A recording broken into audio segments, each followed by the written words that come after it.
Ladies and gentlemen, the Granite Furniture Company, with stores in Sugar House, Murray, and Provo, presents... The Hall of Fantasy.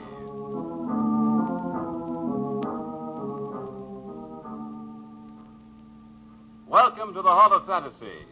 Welcome to the series of radio dramas dedicated to the supernatural, the unusual, and the unknown. Come with me, my friends. We shall descend to the world of the unknown and forbidden, down to the depths where the veil of time is lifted, and the supernatural reigns as king. Come with me and listen to the tale of The Perfect Script.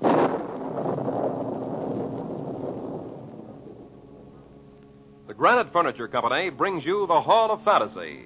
Listen now to original tales of the imagination and some of the classics of the supernatural as we take you down the corridors of the Hall of Fantasy to the mysterious realms of the unknown. These are stories of eerie and fantastic thrills brought to you by your friends at the Granite Furniture Stores. And now for tonight's story, an original radio drama by Bob Olson entitled The Perfect Script. It's inspiration, gentlemen. With a proper inspiration, anyone can write a perfect script.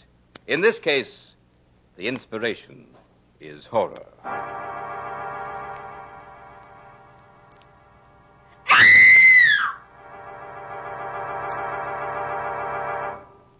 You have just listened to another in the series of dramas entitled The Perfect Script, a real-as-life story of horror produced by John Marchant. Be sure to listen again next week for another premiere of another Perfect Script.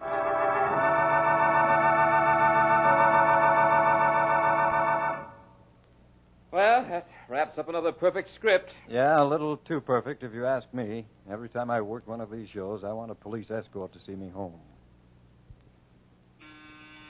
There's a Mr. Schenk to see you. Shall I send him in? Schenk? Oh, the new writer. Yes, send him in, please. Schenk, I'm glad to see you. I'm glad you made it. Have a seat. Thank you, Mr. Marchant. Did you decide to accept my terms? Well, your shows are famous. Sounds like I'm starting at the top. You are. You realize, of course, that this is a one-time shot. Yeah, so I understand.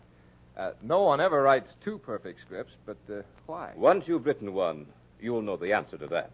It's a queer setup, but it's too good a chance to miss. When do I start? Immediately. I'll drive you out there myself. Out where? In the coast, a few miles to my beach house. You will find it perfect for writing your type of script. Sounds okay to me. Fine. I'll order the car. Mr. Maine, call the garage and tell them to have my car ready in 5 minutes. I'll be up at my beach house. I'm taking the new writer. Just call the garage. I won't be back today.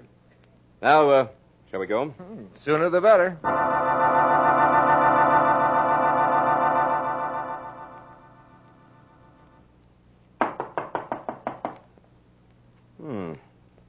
Trudy must have taken a walk. Trudy's the housekeeper. She spends a lot of time just walking on the beach. She had a terrible shock, poor girl, but she's harmless. Well, it looks as if we'll have to let ourselves in.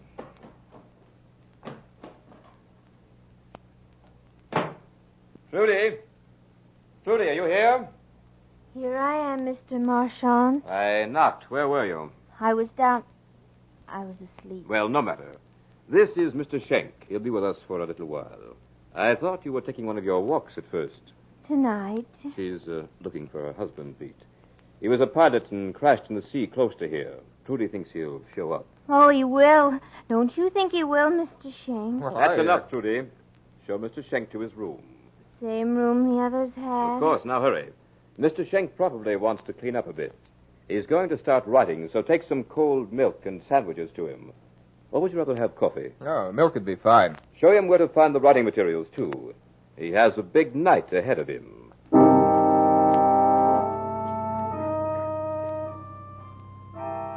I'm sorry to hear about your husband. It was just a forced landing.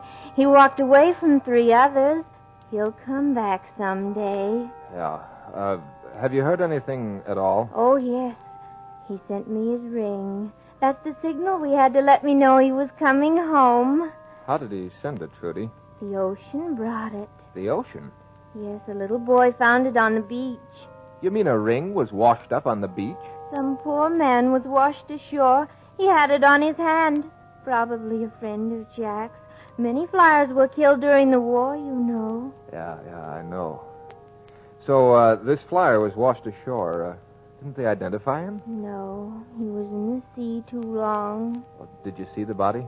They wouldn't let me. They said it was too horrible. I can well imagine. This is your room, Mr. Schenk. They all use this room. Who all used it? All the writers of Mr. Marchant's scripts. Oh, it's a very nice room. Nice view of the ocean from here. I think I'll throw open this window and get some fresh air. Here's the clean linen, typewriter and paper, and here's a pitcher of milk. Thanks. Yep, this is sure a fine place to do a bit of writing. Mr. Schenk, Yeah, Trudy? I'm sorry you came here. Really? Well, I'm sorry if you don't like me, Trudy. I do like you. That's why I'm sorry you came.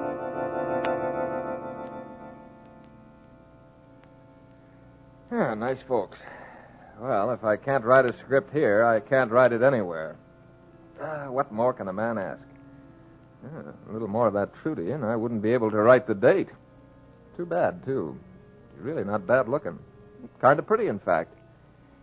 Yeah, well, when a mind cracks, there's nothing much anyone can do about it. Now for the perfect script. February 16th. That's a good start. The Perfect Script by Peter Schenk. Yep, you're on your way. A Marchant production is a very auspicious beginning.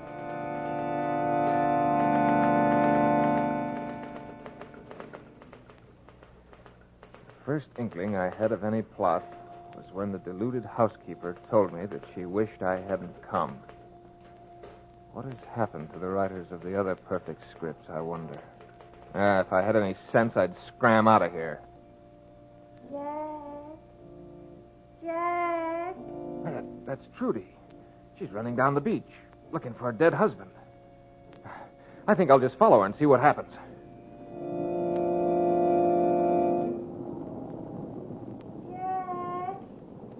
Jack! Trudy! Jack! No, Trudy, it isn't Jack. It isn't Jack. Sorry, Trudy. But he will come someday, won't he? Yeah, he will. Yeah, let's sit down a bit. This running in the sand is very tiring. Jack isn't dead, is he? Certainly not in your thoughts, Trudy. Well, you watch the sea a lot, don't you? I must watch the sea. I wouldn't want to miss him. Yeah, I know. I spend a lot of time watching the sea myself. Mighty indifferent, the sea. Well, Trudy, shall we start back? Jack won't come tonight. Maybe tomorrow night. Yeah, maybe the sea will give in to you tomorrow. You think so? Do you think he'll come back tomorrow? Tell me he'll come back tomorrow. Johnny said he'd never come back. Johnny lied, didn't he? Johnny? Who's Johnny? He's... Oh, here you are. Are you ready to get started on that script? Marchant, where did you come from? I say, shall we get started on that script? Yeah, as a matter of fact, I've already started. Hey, what was that? What was what? I saw the shadow of a man diving behind that sand dune. George. Trudy, be quiet. Trudy always imagines she sees things at night. I think you're having the same trouble, Schenk. That was just the moon shifting a new shadow across the sand. There's nobody around here closer than 5 miles. No, it was a man. It was a shadow, Schenk, nothing but a shadow. Yeah, okay. Shadow. Mr. Marchant, I don't think Trudy was very happy to see me come out here. Why do you say that? Well, she told me she wished I hadn't come. What'd she mean by that? Mean? How do I know what she meant? Trudy's always afraid someone's going to take her away from here before she finds her husband. Pay no attention to it. There's George again. Oh, you hurt me. I think we'd better get back to that script, Schenk. Are you ready? You know, on second thought, Mr. Marchant, maybe I can't cut it. Maybe I better try some other show at first till I get good enough for the perfect script show. Nonsense. You'll never be any more ready than you are right now. Yeah, I know, but... The script, Mr. Schenk, will be perfect. And you will write it.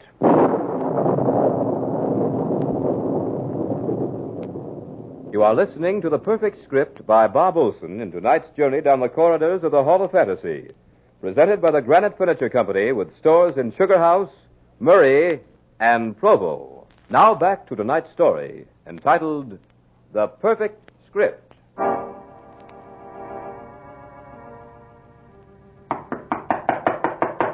Come in. Now, for that script. Yeah, better get started, huh? I thought you told me you'd already started it. Well, not perfect enough. I tore it up. You shouldn't have done that. I wanted to see it. Maybe I could have offered you some suggestions. No, it wasn't any good. Just a false start. I see. By the way, I noticed you were taking in the view from your window. Yeah, I was fascinated by the way the moonlight topped those whitecaps. Very pretty. I should think you'd have gotten enough of watching the ocean in 29 months.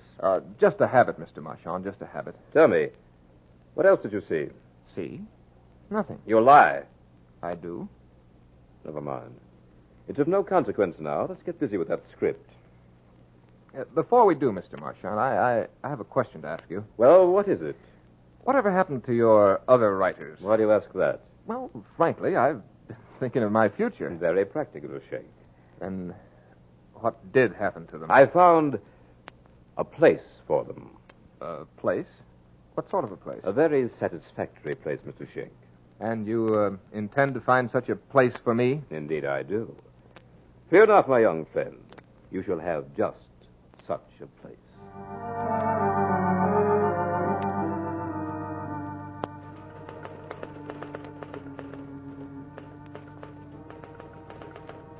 Marchand is gone.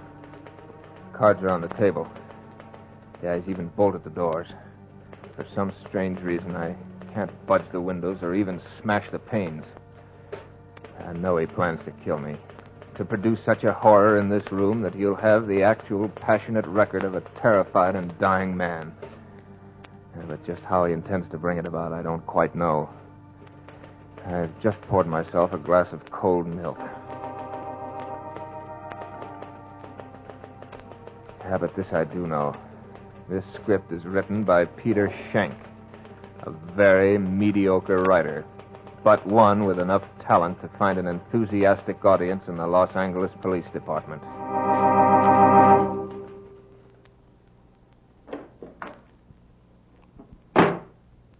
Now, Mr. Schenck, you will begin your script in earnest. And you seem to be collaborating in earnest. What's that in your hand, an Army 45? I am not a ballistics expert, Mr. Schenck. I must confess my ignorance. All I know about this weapon is that it's very deadly. Yeah, it's an Army 45. Very deadly piece of merchandise. You find something amusing? Yeah, I was just thinking, Mr. Marchand, what a dirty trick it'd be if I should let you kill me and make you write your own perfect script. Oh, I don't intend to kill you, Mr. Schenck. You don't? Then why the gun? This gun will keep you here until I'm through with you. I've no fear of anything I can live through, Mr. Marchand. Death is sometimes preferable. I have enough skill with this Army 45, as you call it, to make any movement on your part an extremely painful one. From there on, I have someone who might inspire the fear you spoke of. You mean our shifting shadow, George? Exactly. George has a cozy little apartment below ground. I hope he doesn't disturb you. Oh, so George is the inspiration for the horror you spoke of. Mm-hmm. George is very helpful. You know, Marchand, you strike me as being rather stupid. I'm sorry you think so. Yeah, you want a script written, a perfect script. You engage me to write that script in the face of a torture and death from which you give me no chance to escape. You know, you ought to put a bonus on this thing. Give me a little incentive. That will not be necessary. I'm quite certain that in approximately 5 minutes you'll need no incentive. 5 minutes? What's that got to do with it? You were observed pouring and drinking a glass of milk a few minutes ago. True? Yeah, I guess that's right. Wait, you mean that you... Poison? No, Mr. Schenck. Just a little potion to deaden the willpower. In exactly 4.5 minutes, you will act only on the power of suggestion. Does that strike you as stupid, Mr. Schenck? You're lying. Wait and see, or have you something better to do? I have, you filthy maniac. Why, in 2 minutes I could kill you. Yes, and by heaven I intend... Stand back! You wouldn't get 2 feet. This is no cap gun. Go ahead. As long as you're alive, you have a chance. Go ahead, commit suicide. See how much good it does. Hey, you're lying, I tell you. Besides, I didn't have any of that milk. Now, Schenck, you know differently. Just relax.